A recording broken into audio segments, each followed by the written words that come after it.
Oftentimes, in studying important figures in history, I feel like we miss important gems by keying in more so on the achievements and the inventions rather than who they are as personal people.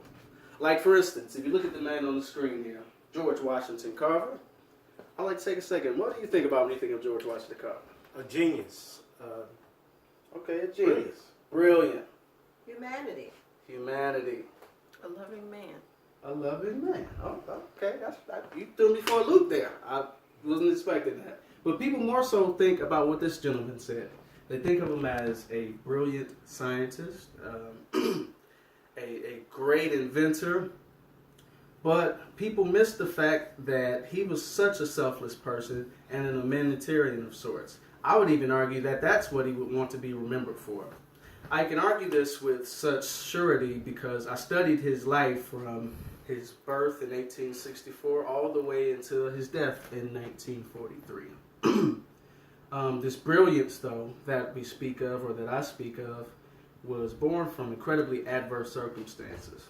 And it can be seen from his early childhood all the way until his death. George Washington Carver was born a slave right before the end of slavery in 1865. He was one of the luckier slaves who got to learn to read and write by his master and his master's wife. He even later on got to go to school. But in the local community, he became known as a farming prodigy. He started working in his master's garden and would move around the community and help them increase their crop production. He, being learned and so skilled, he was able to attend Simpson College. And eventually, he was the first African-American man to attend and also the first to graduate from what we now know is Iowa State University.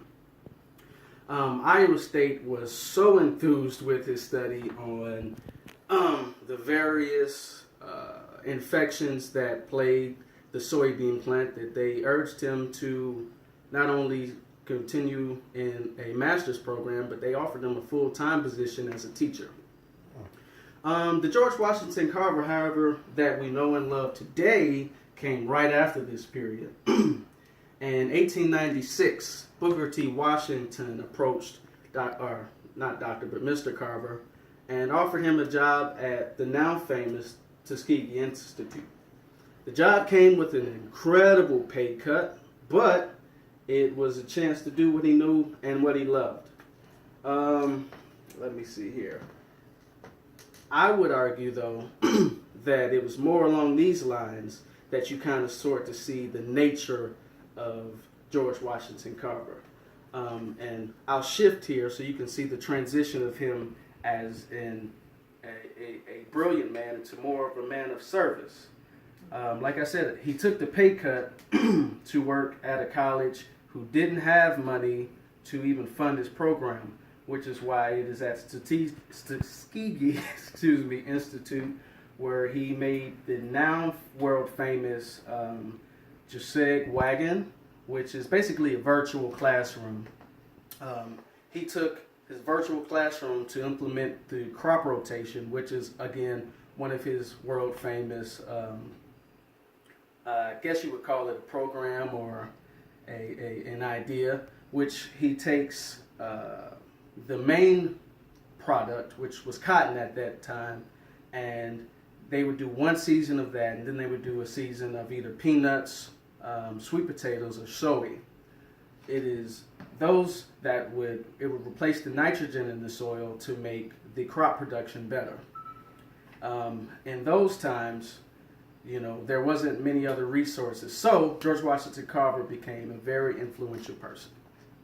Not only that, when the farmers began to complain because of the fact that peanuts, sweet potatoes, and soy weren't cash products, that basically they were still taking a hit even with the cotton increases, he vowed personally to make sure that the sharecroppers, many of whom were former slaves like him, could profit off of even the byproducts of the major production, which was cotton. So he, in turn, created over 300 inventions from peanuts, 118 inventions from sweet potatoes, and numerous soy inventions.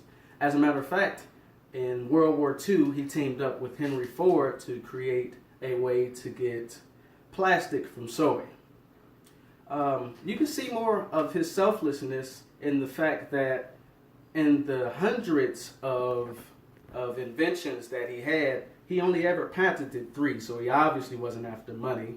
And the fact that he traveled all the way to India to advise Mahatma Gandhi on nutrition for third world or up-and-coming countries, which there was no benefit, I guess, outside of the fact that you know that you're helping your fellow man. In closing, I hope now that you can see more so that he wasn't just a man of commerce or a man of just trying to get his name out there. He was more so concerned with serving humanity. In fact, I want to make sure I give you the quote. He was quoted as saying, "It is not the style of clothes one wears, neither the kind of automobile one drives. It's not the amount of money in one's bank account that matters. These mean nothing. But it is the service that makes one successful." And I think that kind of wraps up who George Washington Carver was as a person. And I think we can learn from him as a man, even in our own individual lives, to make sure that service becomes a major key and our barometer of success. Thank you for your time. Awesome.